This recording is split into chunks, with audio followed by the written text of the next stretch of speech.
quarterback to Hollywood, to the mayor's office, and now behind the mic at KXEX. This is the Alan Autry Show. No retreat. And so, my fellow Americans, ask not what your country can do for you. Ask what you can do for your country.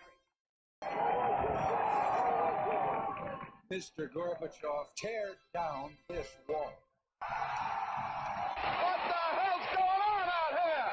Everybody clapping out there. Nobody. That the only thing we have to fear is fear itself. Today, I consider myself the luckiest man on the face of the earth. I'm not fearing any man. Mine eyes have seen the glory of the coming of the Lord. So, 5 seconds left in the game. Do you believe in miracles? Yes! Unbelievable. Free at last. Free at last. Thank God Almighty.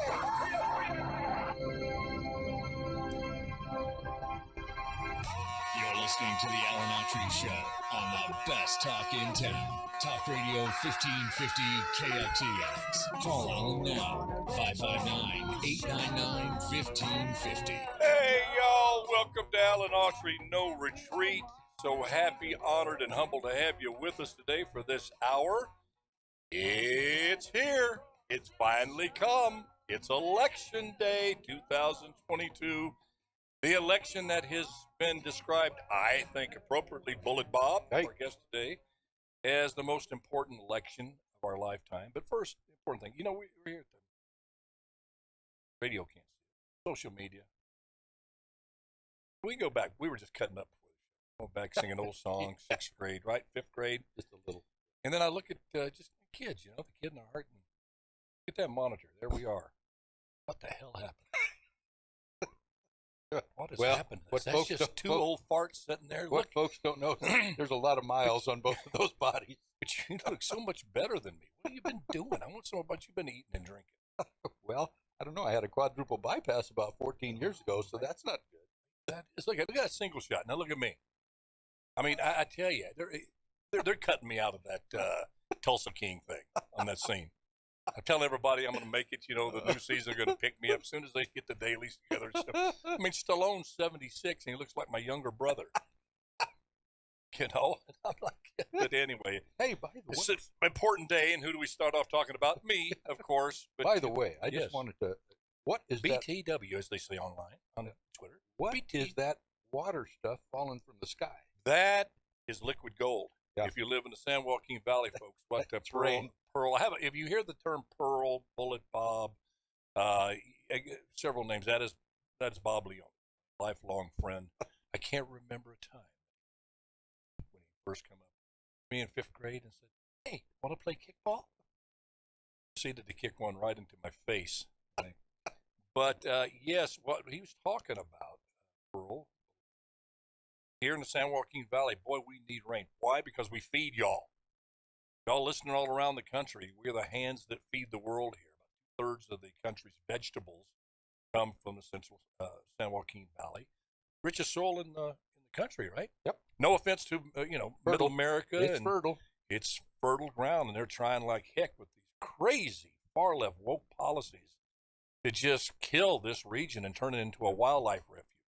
I'm not kidding. That sounds like some crazy stuff, but kind of used to crazy, aren't we? Crazy doesn't surprise us anymore. Not in California. But not around the country with this, this administration. Cashless bail. Let's have open borders. Let's let inflation run wild and tell people it's good for them. When you're tighten up, when you're paying $2 for a gas, that was just horrible for you. $8-10 is what you need to be paying. Then you'll be happy, folks. That's what. We're going to see tonight if that's worked. And Bob, which is my first question to you, a wise and wondrous one, so full of common sense. I don't like this pre-talk, about a red wave wipeout.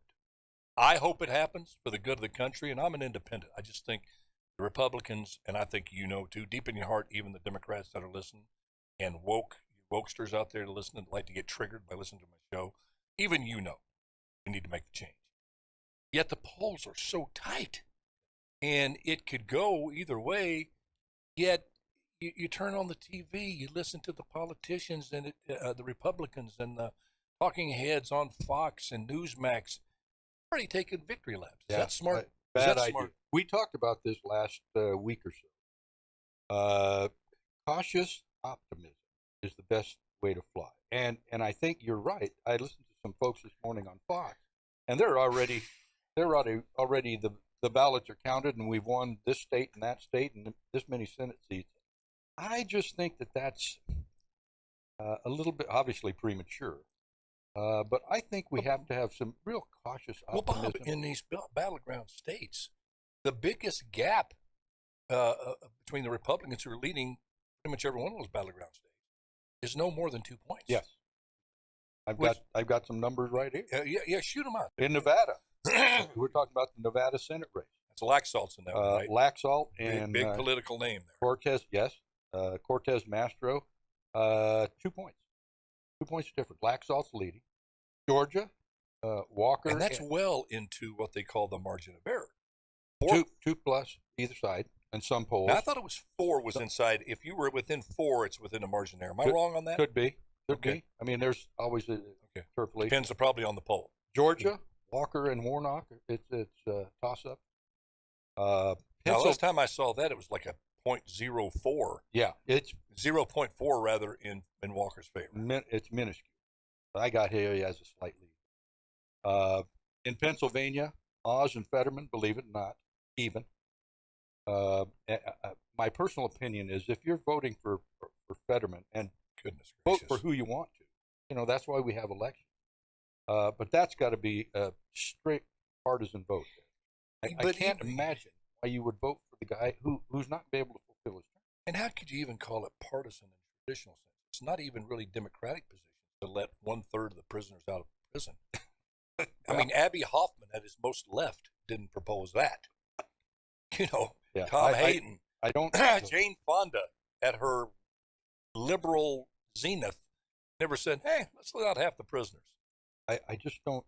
And it seems like they do that. These elites are out there until, they propose these crazy things, and they are crazy. They push back and call you a Nazi, MAGA, MAGA, if you talk about law and order and what it's going to cost society to let these people out. And until somebody shows up and comes in your back door with a hammer and hits a billionaire in the head, then they go, "Oh, there must be a problem." Well, you think happens every night in Chicago. But go ahead. The other race. Well, the only race that I saw that there was any separation was in Ohio, with Vance having about a 5-point lead over. Oh, he's opened that up. Tim Ryan. Yeah. Well, that was as of like a couple of days ago. I don't know what it is today. It might have tightened up. It always seems to tighten up when the election day gets closer. Dadgummit, I still remember Super Bowl III. Jets were like Jets were 20-point underdogs. They were saying, "Why are the Baltimore Colts, which were a fantastic team with Johnny Unitas, Earl Morrall started, but I think Evers 20, 21." And we know what happened. Well, old enough to remember, or NFL history. I mean, dadgummit, I know that's a sports analogy, but these polls have known to be wrong. And staying with a sports analogy, if you were the Republicans and you were behind a candidate as a media outlet, which Fox clearly is to the most behind Republicans, CNN behind the Democrats, Newsmax pulling for, and probably you could even say the Wall Street Journal pulling for the rest of the rags are Democrat. It seems like, again, keeping with that football analogy, you want to play like you're 2 touchdowns down. And you're gonna have to. In a lot of places around the country, there's some pretty tough weather. Yeah. And Republicans turn out. They, some vote early, but mostly that's a Democratic thing. The Democrats come out of the gate because for some inexplicable reason, at least to me, I don't know why the Democrats seem to vote early. Maybe they vote early and often. I don't know. But you're gonna have to go through some tough weather. You need to be motivated. And if you think, we already got this thing in the bag. It's like it's raining here in Fresno. Now, granted, you could say, what's my vote for governor count if I want to go against Newsom? got like a 25-point lead. But you got to get up and go and do your duty if you've studied the issues, right? Right, absolutely. but my point is, it's raining here. You have to. You just got to let right up until it's done. You got to feel like you're behind, and you got to go that extra mile, that extra effort, and bring friends with you, or there's going to be a very stunned half of the country. Well, tonight. we talked about that last week too. That you have to push to the end. It's just like you're down a field goal with a minute and a half left to go, and you've got to push to try and get that field goal or touchdown in the last minute and a half of the game. Well, we're in the last minute and a half. Well, we're down to the last 30 seconds now. You've got to push and push and push, keep moving until time expires, and these folks have to get out and vote. Now, I know we talked about, just touched on it. The independents are going to make the difference. Oh, God, no doubt. They always seem to do that. So it'll be interesting to see what happens in that area too. We can sit here and pontificate about a lot of different things. Pontificate what? Yeah. Sorry, I didn't mean to throw that at you. I don't know how to cipher them big words. Go over 2 syllables, I'm in trouble. Sit here and talk about all these wonderful things, but you've got to push till the time expires. You know, you mentioned something I think is very interesting. Give this issue of elections and politics in general some thought. You know what you just said about independence? I think that's much true in every election we probably had in this country nationally. Locally, you can find school boards, city councils where you find preponderance of Democrats or Republicans in a certain district. But overall, it's been kind of a 50-50 country for a long time. Democrats win, Republicans win, blah, blah, blah. And you look at these ads, and they're not really aimed, if it's a Republican ad, to try to get Democrats to come over and vote Republican, or Republicans, or Democrats try to get Republicans to come over Republicans. They're aimed at the independents, the ones that have managed to keep their own mind and have said, you know what, I pay attention. I love America as much as any Democrat or Republican, but I don't want to be a part of this partisan nonsense. So I'm going to keep open to mind. If you bring a Republican out there that's a doofus just because they got an R by their name, and they're an idiot, and I'm a bad Republican if I don't vote for them, I don't want any part of that fraternity thing. Same thing on the Democrats. They march out a Fetterman or AOC and say, you're not a good Democrat if you don't back up what they're spewing out of their rear ends. You're a bad Democrat. I tell people right now, leave those parties. I'm not telling, and Democrats, look, I'm not asking you to leave the party, go become a Republican. Many of you have come from a Democratic background that's generational. Nobody in your family has ever been a dreaded Republican. Okay? I know that from my family on my mother's side, from the Depression, lifelong Democrats. But I was also raised to vote the person, not the party. My dad, my grandpa rather, very politically inclined, Democrat hardcore, but even he said Dwight Eisenhower voted for Eisenhower. Okay. Republicans, I'm not asking you to leave the Republican Party like I did and go become a Democrat. I'm not asking you to do that. I'm asking you to really sincerely and seriously consider becoming an independent. Make them work for your vote. Make them explain themselves. Make them say what I'm saying is in line with what I've been doing. Because I'm interested in what somebody does, not what they say. Right, bro? Absolutely. And that's why I became an independent. I didn't go become a Democrat. And let me tell you, the moment I became an independent, it was like 1,000-pound piano was off my back. I mean, the water's great. I ask you all that are disgruntled Democrats and Republicans, come into the independent water. It's a heated pool. It feels great during the winter. But what do you think about that? Well, you're Republican, right? Yeah. Democrat. Yeah. Yes. But you still have to use your brain. You still have to study the issues. You still have to go with things that make sense to you. I mean, to me, common sense and good judgment goes a long way, although that's in a short supply. That's the antidote for wokeism. It is. It Common is. sense and good judgment. Well, How to get rid of wokeism is that. Yeah. So, as we discussed last, you have to study the issue. You have to vote for the person who best represents your ideals, your morals, and the way you want the country to go, or at least help the country. Again, I guess I come back to, and we could pick any number of these candidates, but I come back to the Fetterman in Pennsylvania, and I just have a real hard time. And I don't tend to all the issues in Pennsylvania, but I watched Fetterman the other day in one of his last speeches prior to today, and the poor guy. Somebody asked him a question, and he didn't. It was almost like he wasn't sure where he was or what question he was asking. And it's sad to see, but for someone to seriously think that this gentleman, and this is, health issues happen to all of us, and it certainly is no.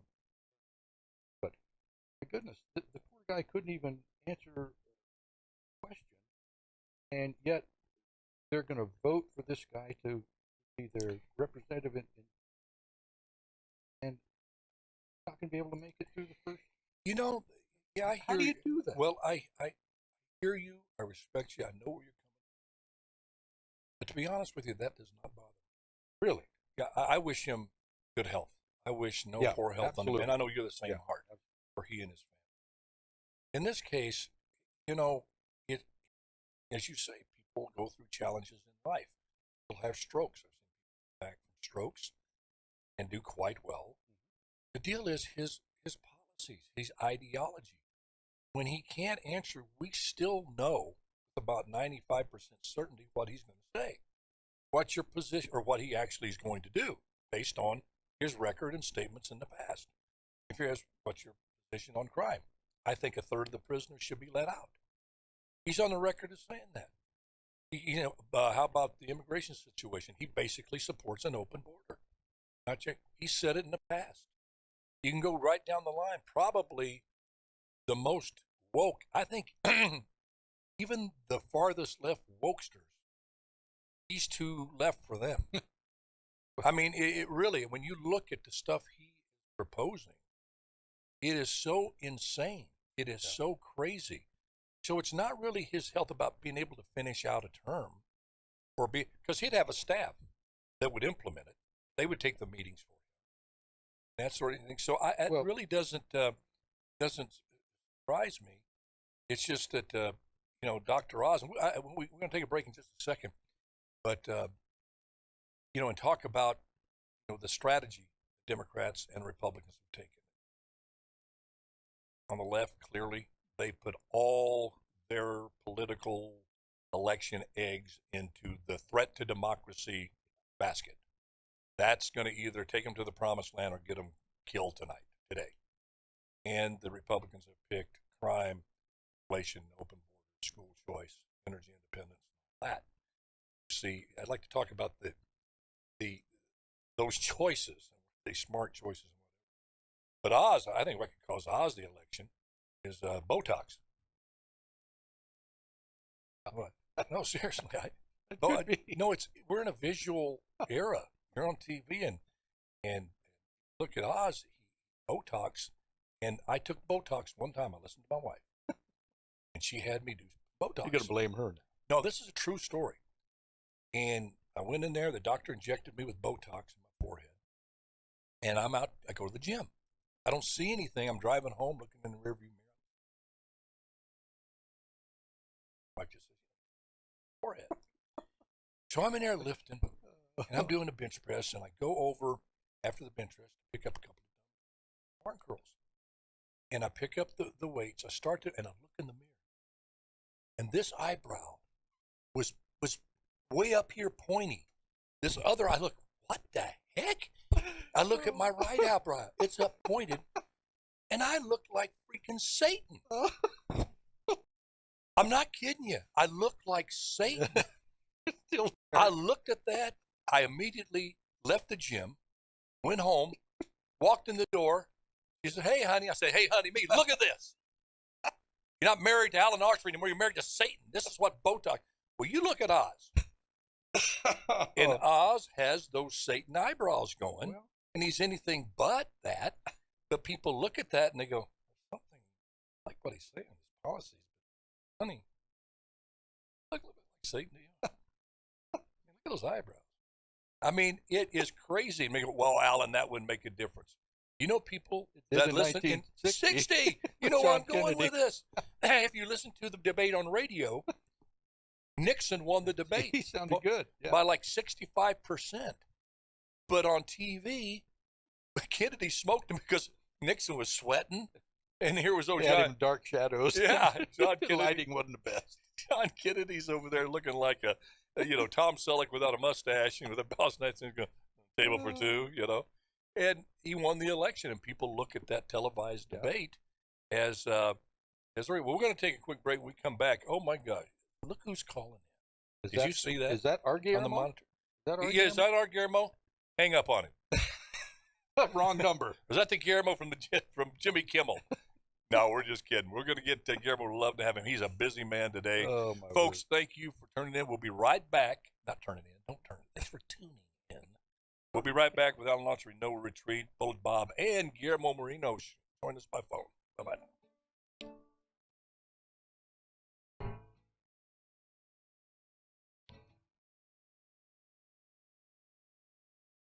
About half past. Listen to me, mister. That's with a Nitty Gritty Dirt Man. And you down? No, the band. That's my pronouns, Nitty and Gritty. That's how I want to be referred to now. I'm going to start Don't call me Alan Autry, Bubba. I'm not either Nitty or Gritty. I'm going to start calling you Bo or Botox. That is a true story. I swear to you. And visuals mean everything. You know that you could sit there and visual. This is really true. We learned this in acting class. It's really true. It holds up in life. You can tell somebody, "I love you," by your body language. Say, "I hate you." Okay. And you can say, "I hate you" with your body language, and it says, "I love you." It's really wild. You're communicating all the time, those visuals. And you would think, I kind of blame Mrs. Oz. Didn't she have enough? She's the one that's got to say, Mehmet, you're overdoing the Botox. You're looking a lot like Lucifer. And I don't think you're going to be able to beat Fetterman, even as bad a candidate he is. People are not going to vote for Lucifer over Fetterman. Well, that would be a tough choice. Well, it's a visual. People subliminally, the subconscious rules us. Oh, there's no doubt. Right? There's no doubt. TV can make you or break you. And your subconscious goes to work. You may not even say, "Hey, that guy." There's just something off. Something off about it. You should have seen me, man. Both eyebrows up like this. I look like Jack Palance taking Botox. Palance, he can run that little Satan look back and he's a great actor. Loved him in City Slickers. Yeah, hilarious. I'm debating. Can I take another? Can I make it, folks? 1 minute? Nah, 1 minute. In the old days of radio, this is where you'd put on a long song like El Paso. Yeah. It's 4.5 minutes, so you could go potty and come back. And nobody knew the difference. It depends on that. Looking forward to getting that age. You can just let it go. No matter where you're on an airplane, whatever, you don't have to worry. It just what's that smell? Ooh, that smell! A little Leonard Skinner. Ooh, that smell. 30 seconds. Hey, can they hear us on? Can they hear us? Oh, they hear us on social media. Because I couldn't hear you. Oh, when they went to commercial, maybe that's when they shut us off. Oh, maybe that's what it was. Yeah, could be. Is Guillermo on the line and ready? Guillermo. Oh, 10 seconds. Guillermo. Whoa, ho, ho, ho. La blue, e pinto di blue.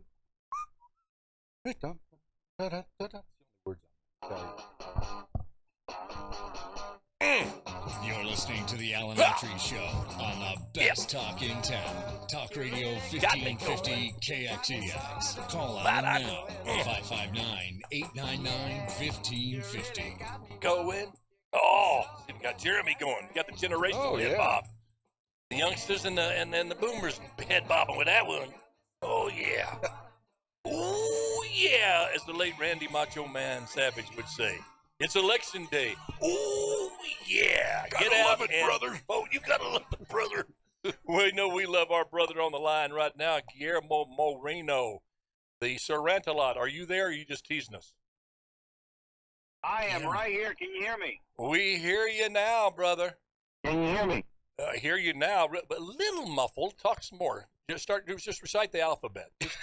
It's like A, B, C, D, Is E, that good red enough? wave All is right. coming. Okay, we got you. That'll be good enough considering the rain out there, that liquid gold coming down.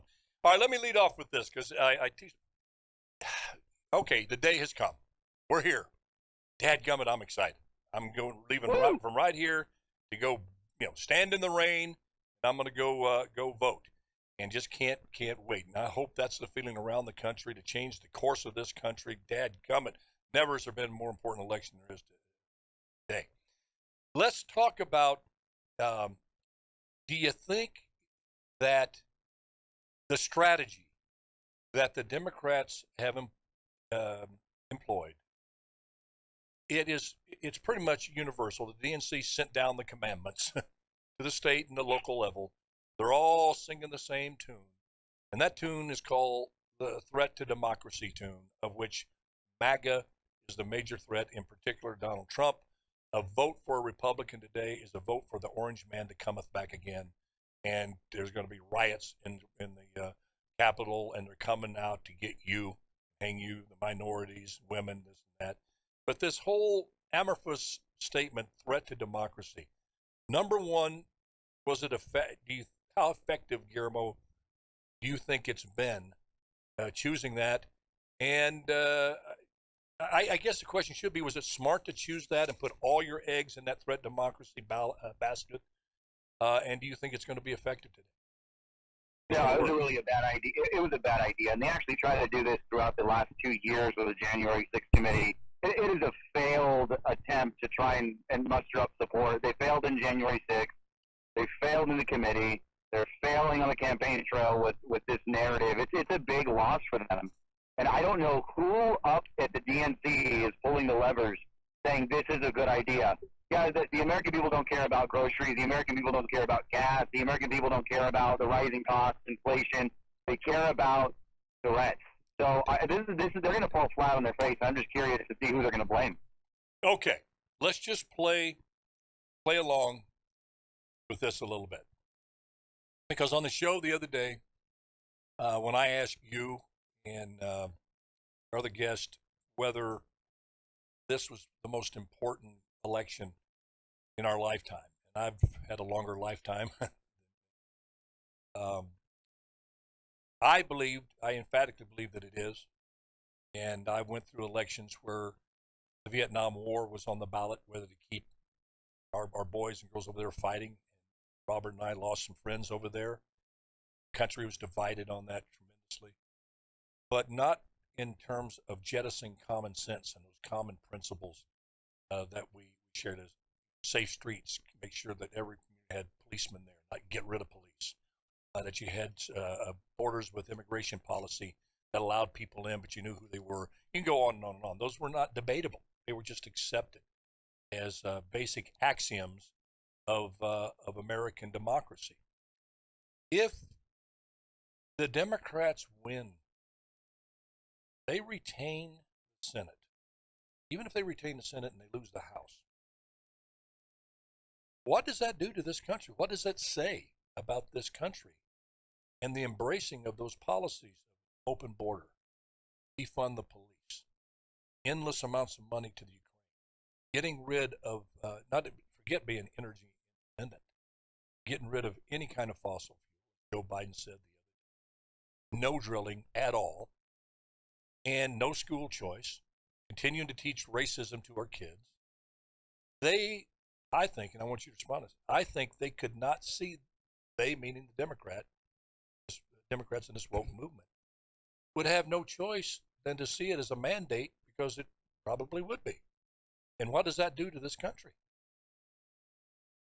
If we lose that, if we win if we win the House and lose the Senate, right? That's the premise. Well, the point is, let's take what would be, I think, the worst case scenario.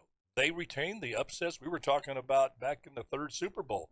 New York Jets were 20-point underdogs. People said they had no business being on the field with the Colts, and the Jets won. What if they're able to call this? There's some people out there saying that, look, this is a red mirage, not a red wave. And all of these Senate seats that are going to be a red wave are within 2 points, some less than that.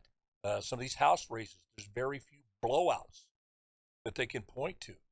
So you take that worst case scenario, what does that mean for this country for the next 10, 15, 20 years? Well, assuming that there were no irregularities, I mean, looking at Arizona, 20% of the people in Maricopa County have issues with their ballots and the voting process. So assuming that, this was a level playing field, it's legitimate, Fetterman's fighting states on ballots. So assuming that we lose on the field and it's a fair fight, then I think it's grim for America, but apparently the American public isn't hurting enough to make the switch. So, I mean, if it's worst case scenario and the Democrats beat us fairly, then we just, tighten our bootstraps and get ready for 2024. Yeah, but that's what I would say. I highly doubt it, but yeah, but I think what's more likely is we lose the Senate, which is not representative of the United States. When you think about it, the House, I mean, every seat in the House is up for grabs. The United States Senate is going to come down to a couple counties. So if we lose the United States Senate, that's not representative of the United States. I think the House is more indicative of. Well, of the United States. This is my point. I like to get down to the meat and potatoes. Robert, we've seen what bad policies can do to a country in less than 2 years. Just 2 years. Inflation running wild where people cannot afford to put food on their table and drive their car at the same time. We've seen 4 or 5 million people swarm through the border that we don't even know who they are. You have a war with no end in sight and a blank check being written by Congress and the United States and the President to Ukraine, willing to say, we're willing to put the future of our country on the line with you, Ukraine, one of the most corrupt countries before the war started. And this doesn't mean I'm a Putin apologist. I'm just breaking this down common sensely, like we used to do in this country. Common sense used to be something that was on the table when you discussed it. You have this racism being taught to the kids that are going to continue to grow. You see, and those are just a few of the things that could happen in less than 2 years. Can you imagine 4, 6, 8 years? As Dr. Thomas Sowell said, according to us, God bless him, he says there is a point of no return for this country. That forget ever returning to a semblance of what America is. We have a chance right now to send a resounding rebuke to Joe Biden, woke left agenda. Robert, I fear, hey, I'm going to be gone. It's just going to be my kids and grandkids that live in this world, next generation. But I don't think I'm overstating the importance of this or the consequences of this election if it goes the wrong way, if it goes the Democrats' way. What's your take? Well, I don't think you are either. And I guess what happens is if we have a split Congress, in other words, if we have a Republican majority in Senate, Democrat majority in House, what's going to get done?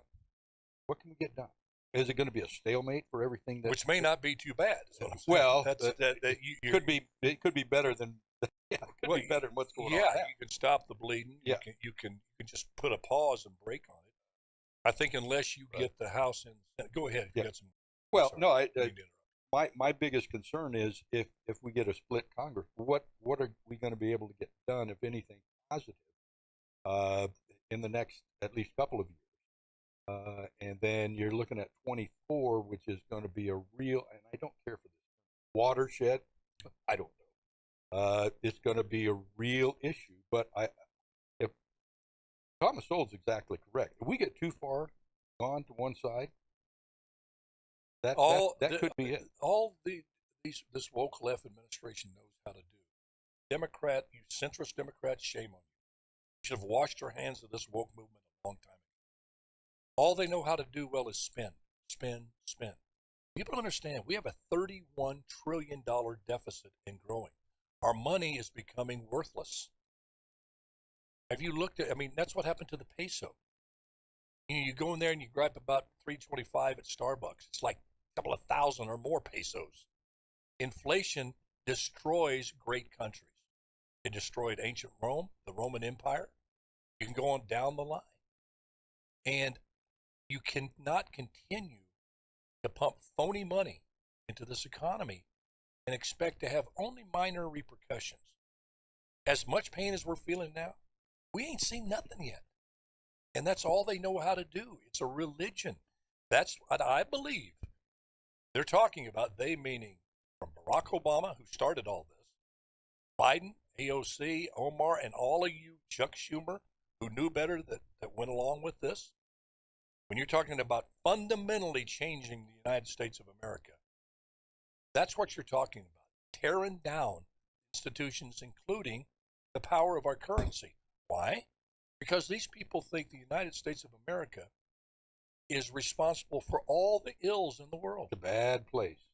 We're responsible for what happens in Africa, the Middle East, that they wouldn't have any of those problems if it wasn't imperialistic colonization from America. That's what they think. That's what they believe in their souls. They believe, talking about Satan, that we are Satan. So if you kill Satan and a whole generations have to live in poverty and die because you saw the great medical system we have completely destroyed because you don't have money to fund the research, that's just to them the casualties of war, the collateral damage. It's just the necessary consequences of doing what has to be done, which is to destroy the United States. Now, I'd be willing to debate anybody on what I just said. But you won't get one Democrat bringing their rebuke to me, either here, online, privately. And that's my fear, Guillermo, and this is very, very, very serious stuff. And I think the generations, and I'm not trying to be, we know it all, the boomers. We've just been through a lot. We've seen a lot. Our parents raised us, telling us stories about growing up in the Depression, what happens when you mismanage an economy, when wars break out and getting into needless wars. Quite honestly, I don't think millennials, they have the slightest idea. Their biggest threat to them and their well-being is if suddenly they didn't have TikTok. That would be a tragedy. And I don't mean to be demeaning on that. It's just this, we have to wake up this election today, without a doubt, and I'll go on record, by far the most important election. Probably not right there with the Civil War, where the country was going to back up Lincoln. Yeah. Well, no, actually the second one. Are we going to continue? 64. Are we going to continue to preserve the Union? All these people dying in war. Some people said, listen, let those 11 states go. Let them do their thing. We don't need this carnage. And they stepped up. The American people stepped up and said, no, this is important. This is really important for the future and our kids and grandkids, that the Union be preserved. They voted for it. Well, yeah, I agree. But let me tell you this. I just voted about 20 minutes ago, and there was an elderly woman behind me saying she couldn't stand up. Her husband was getting her walker. She said, I'm going to miss my chemo, but I have to vote. Oh, I have to vote. I'm going to do it. Wow. And it really hits you hard when you realize that, listen, this is such an amazing country, and the right to vote it should be coveted by all. And if she was saying, you know what, forget my health, I'll miss chemo today, I got to vote. And of course, I was ahead of her. Hey, please go ahead of me. I want to make sure you get there on time. But it's an important election, and I actually, it took me about 20 minutes to vote. I voted electronically for the very first time, which is kind of weird. But you vote electronically, but they still print you out a piece of paper, and that's what they're going to use, which is kind of odd. But they told me that at the Madera Liberty High School voting center that I was at, that the rain has just wreaked havoc on every aspect of their system today. So the problems persist everywhere, and it's just kind of. I'm not an IT techie person, but there's a lot of cables running up and down that building, and I just don't get it. It don't make no sense to me. Yeah, challenged an election. I hear, this whole threat to democracy. What is that? Oh, what I can gather is that they're taking January 6th. Yes, that's one of their talking. And I'm sorry that I don't mean to veer off another subject on you here. It's tied in my crazy head. All this stuff is tied. They taken January 6th and this very emotional demonstration, of which, all through 2020, we saw demonstrations of people expressing their passion, their anger, what have you, and politicians saying that's their right.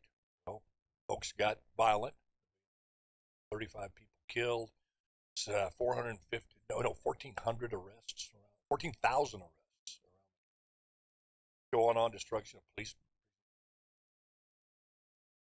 And you just saw basically in Harris saying, you know what, they have a right. By the way, when they're thrown in jail, we should bail them out. Cash bail. You heard people like Chris Cuomo said, who says that a protest needs to be peaceful? All this stuff, basically making excuses for ones that departed from the protest and became rioters. There's a difference. Well, flash forward to January. Had these thousands and thousands and thousands of people demonstrated protest what they thought some irregularities in the system, had a right to do that, and a small group, knuckleheads, decided they're going to go into the Capitol, break windows. There was only one person killed that day. That's one too many. That was one of the protesters that went inside there, a woman. And that was the wrong thing to do. Most of the Republicans call that out. But that was used, that's all Liz Cheney and the woke left needed to make that the issue, the threat to democracy. And they expanded on that, and they didn't keep it in its lane that you had some knuckleheads. Nobody came up on the left. No one on the left. No elected Democrat. You had tens of thousands of protesters that did not go into the Capitol. You had this group that did. Okay? So let's not throw out all of those babies with the bathwater.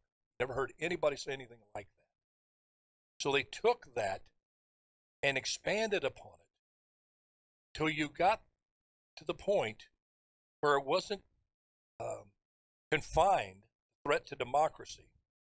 And let's just say that group was the threat to democracy, wanted to go in and do whatever.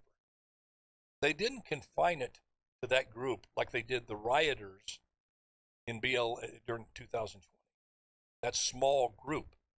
They expanded it to include all of the peaceful protesters that were there that day, were MAGA threats to democracy, as well as the next expansion was anybody who voted Republican because they made the assumption, and rightly so, and most of them there were Republican or conservative independents, to assume that if you voted for conservative values, school choice, secure borders, strong national defense, non-burdensome taxation, go on down the line, all of those basic conservative principles that have been around long before Trump, if you embrace those principles and you didn't embrace the woke movement, you were a threat to democracy.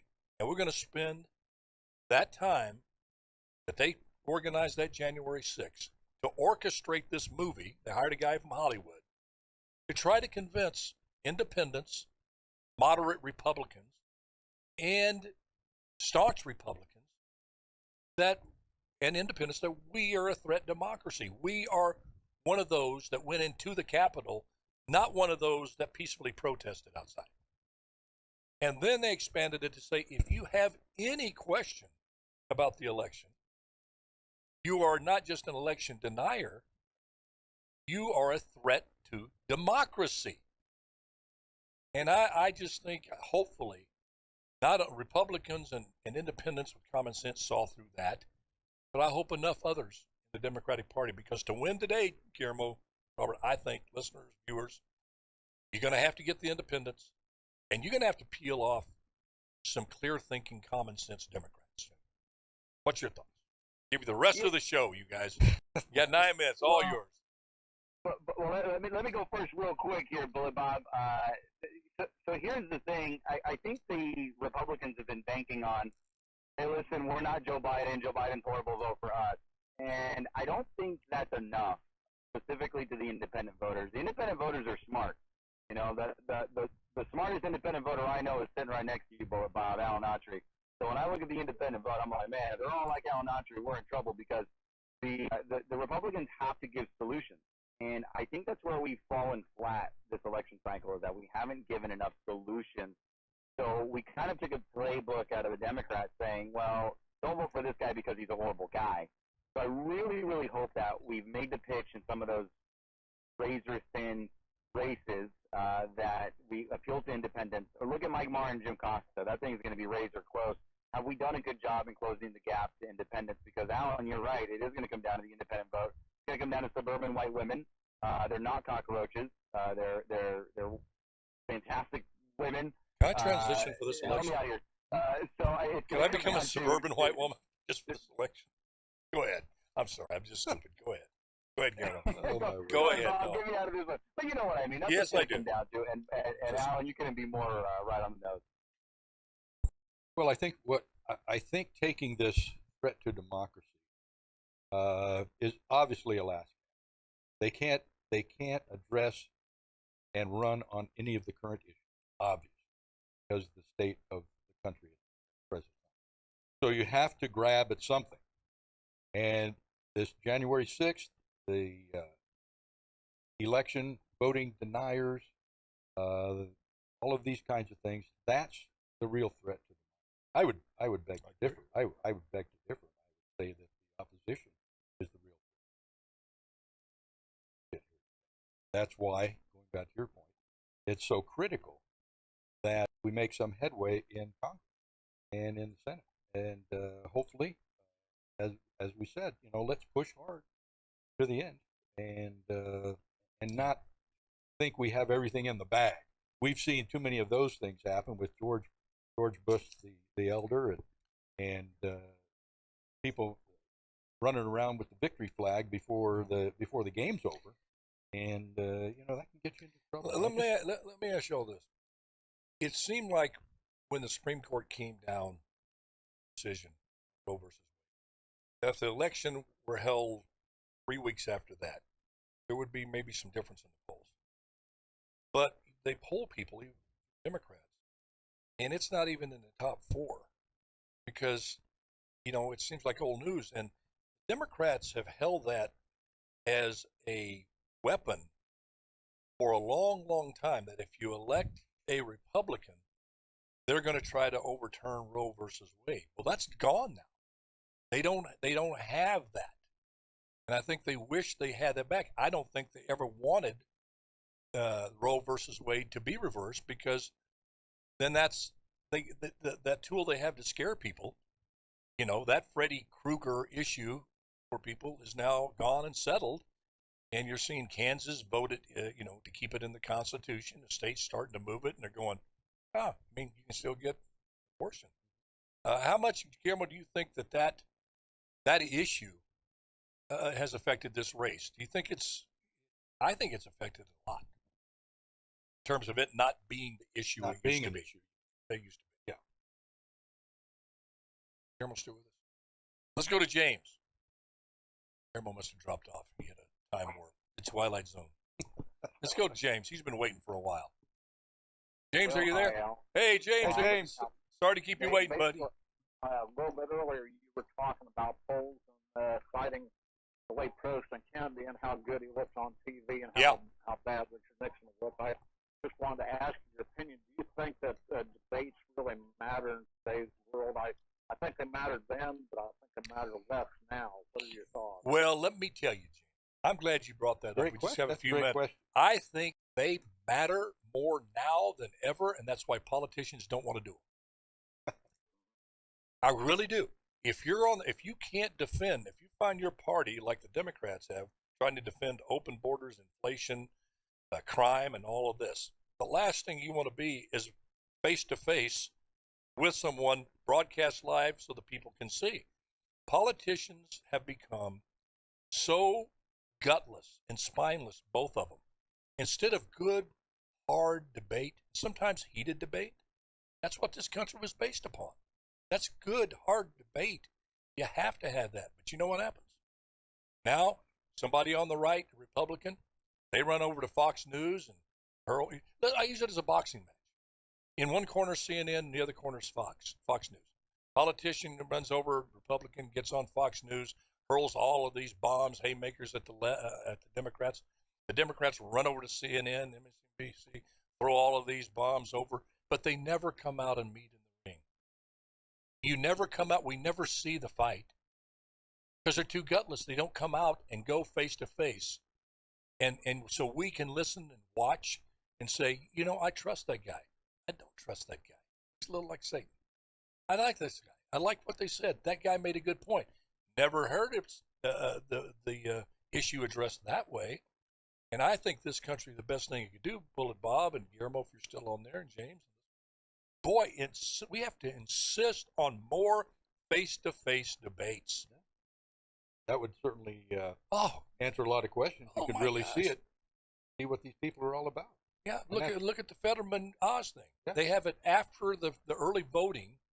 Then they agree to a debate. There should be mandated debate schedules, and that should be part of election reform laws. But like I said, people are scared to get out there and lay it on the line like Kennedy and Nixon. Transparent. You know, I got to hand it to old Tricky. Nixon, I mean, he didn't have to agree to that debate. No. Television was new. He was ahead in the polls. Yep.